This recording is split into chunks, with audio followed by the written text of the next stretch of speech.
It is Women's Month. We are bringing you a series of interviews with women who have made their mark in their respective fields. Today, we are speaking to Lindo Mbalati, the Finance Director of DNG Energy, considering, well, how energy has been a sharp focus in recent weeks and in months. So we will be speaking to her about that and also about Women's Month. Lindo, good afternoon and welcome, Lindo. Yes, lovely to meet you. Good afternoon. Good afternoon, and good afternoon to the viewers at home. Thank you so much for coming through. Energy has been quite topical. I mean, as we speak right now, I can tell you at my house there's load shedding, which I'm going home to load shedding. But the President has spoken but a couple of weeks back about some solutions towards the issue of energy. I mean, just on that, what did you make of his possible solutions? So, as you've mentioned, I'm from DNG, which is an energy company, and we offer an energy solution both to the base load and to the transport sector. And as the President has mentioned, that now is the time for us as energy companies to bring forward our best foot and say, how can we help rescue the situation? And now we can generate our own electricity and also put it back into the grid. And this is a solution we welcome wholeheartedly with open arms, as this is what we've been waiting for a very long time. You know, for a while, people have been talking about how there's red tape, there's limitations, there's a cap. But now the President has lifted that, and now is the time where we can offer a solution for the country. I mean, just to a layman like myself, what are those solutions that you can offer? So as mentioned, we're an LNG company. So we bring liquefied natural gas to the grid. So we've started developing our own solutions where we put that to the power stations, and that means that there'll be more energy available on the grid. And I mean, is it something that as we look into the future of South Africa and where we are as far as fixing this energy crisis, do we have the capacity, do we have the know-how as it is? Because there's been a lot of questions raised about whether we have capacity with companies that are able to fix those problems going forward. I truly believe we do. I mean, we've already imported our first LNG into the country. That proves capacity, that proves technical ability, and that is something that we've already started doing. So already the solution is underway.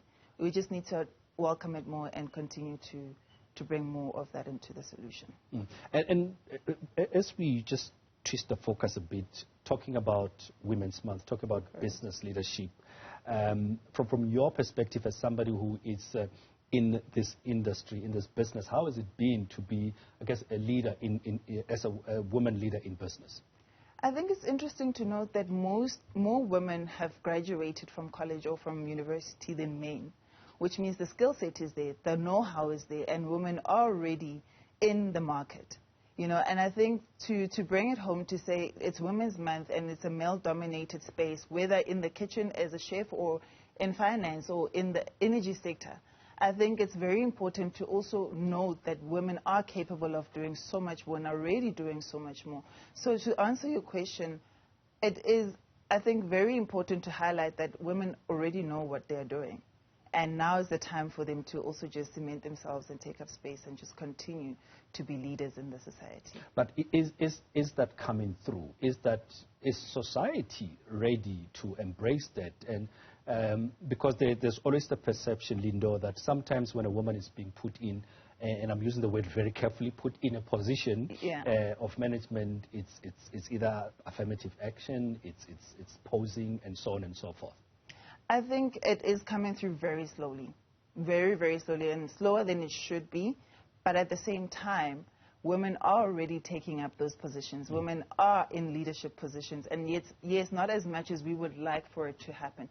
But I think it's also very important to know that it is something that is happening, and we are already there. I mean, if you look at myself, for example, if you look at the space that I play in, this is something that is possible. If you look at people who have made it even before us, who have come from different backgrounds, whether impoverished or not, whether in disadvantaged backgrounds, people like Oprah, people like Viola Davis, people who have taken on leadership roles and just taken on this society to a different space. I think it is happening. Yes, not as much as we would love for it to happen.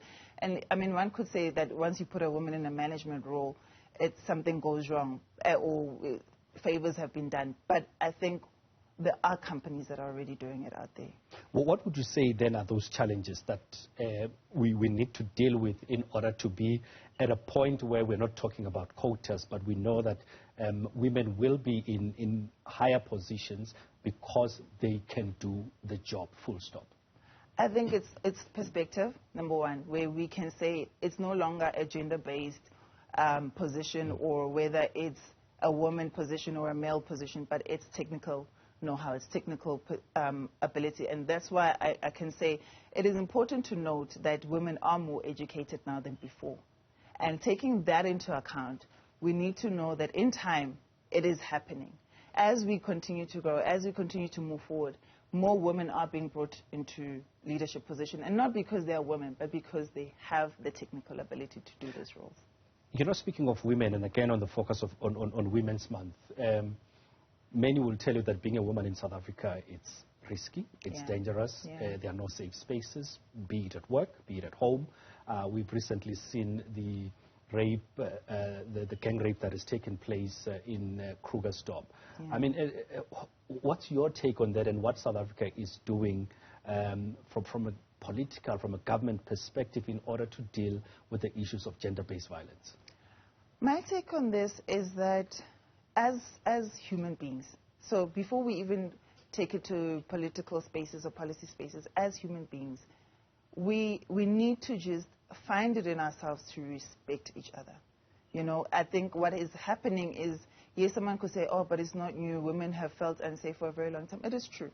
It is true. But as people in general, whether men or women, we need to find it in ourselves to respect each other. And yes, do I feel like that government could be doing more to highlight the issues? Yes. Do I feel like people in general are crying out for help? Yes. But I think it is also important to note that we as a society, we as communities, need to actually highlight the fact that above and beyond all, we need to respect each other. You also, I mean, the issue of multitasking as a wife, as a mother, and a chef, one chef to the other. How do you navigate all your roles in a day? I have a lot of support. You know, I have a lot of support at home to be able to do what I do. I can lead, I can be a chef, I can be a mom, I can be a wife, because, for one, my husband has taken that time to support what I do, the course that I have taken. And this is something that I would like to highlight, in a sense that it is possible for women to go after their dreams and be in these roles because of the support that I have received at home. Share with me just your journey as far as food, I mean, the culinary arts part of it. So I think it's a very interesting story, in a sense that when I started out, when I left high school, I asked my parents, I said, Mom, please may I go to culinary school? And she was like, never. What is that? That is not a career? What do you mean? And I was like, okay, but I really would love to. This is the passion I would like to pursue. And she said, please pick a proper career, which then led me to finance. And from then on, I went into completing my degree, honors and articles, the whole qualification. And then after that, went on to pursuing my chef career. Which is what I now also do. Was it a passion project? It was not a passion project. It was always something I always wanted to do. Always wanted to make food. Always wanted to make food. Always wanted to pursue a career I felt passionate about. Truly, truly passionate about, and believed that I could make a difference in that space as well. And I mean, looking at this as an executive and also as a chef, as a mother, and a wife, what message would you give, particularly to young women that are facing these problems, not sure about what to do, not sure about the safe spaces in school, in government, at workplaces? What can you say to them as somebody who has been there, experienced it, and really is living to tell the story?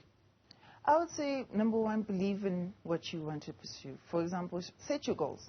You know, set your goals and show up for yourself. Truly believe that you can do it, and not only that you can do it, but that it is possible for you. I mean, most women feel a lot of undeserving feelings, or that it is not possible for them based on where they come from. I say believe in what you want to do and continue to pursue that. But above all, believe that it is possible for you. You know, before I let you go, I want to take you back again. I said asking as a lay person, when you talk about liquefied natural gas and the solutions that we have, can you simplify it for me and to say liquefied natural gas offers this sort of solutions to what we are facing as far as energy is concerned in South Africa? So liquefied natural gas is, in a sense, let me just put it in layman terms. Right now we have coal-fired power stations, right? So if you have coal-fired power stations, you can also have power stations that run on liquefied natural gas. Okay. Correct. So what that means is that your fuel source is an alternative fuel source, which is cheaper, which emits less carbon emissions, and that is your liquefied natural gas. And that is what you use then to power your power stations. And that means you have more energy in the grid than what you have currently. And it's cleaner and cheaper. And I think the key word there, as you've mentioned for many South Africans, is cheaper. Correct. Because the price of electricity is highly expensive at this point. Chef, thank you very much for coming through to talk to us. Really appreciate it.